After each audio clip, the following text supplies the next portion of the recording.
Radical Islamic fundamentalist ఇట్లాంటి గ్రూపులతో ఆయన ఒక వాట్సాప్ గ్రూప్లో ఉన్నాయని, అతను ఈ ఉగ్రవాద సంస్థల పట్ల ప్రేరేపితుడయ్యి అటు దిశగా ఉన్నాడని చెప్పి మనకున్నటువంటి సమాచారం మేరకు అతన్ని అదుపులో తీసుకోవడం జరిగింది.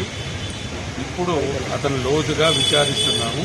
విచారించిన తర్వాత మనకు అతను ఏంది, అతని యొక్క వ్యక్తిత్వం ఏమి, అతని ఫ్యూచర్ డిజైన్స్ ఏమి, ఆలోచనలు ఏమి అనేటువంటి దానిపైన ఎవరితో ఏదైనా సంబంధాలు ఉన్నాయా, ఇట్లాంటి వాటిపైన మనం పూర్తిగా సమాచారాన్ని సేకరించే దశలో ఉంది. కాబట్టి పూర్తి అయిన తర్వాత దీనిపైన ప్రెస్ మీట్ ద్వారా అన్ని కోణాలలో వివరంగా మీకు వివరించడం జరుగుతుంది.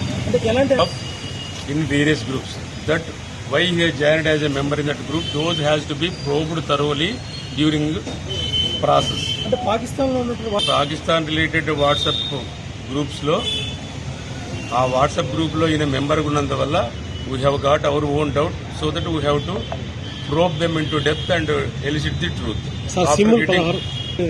లేదు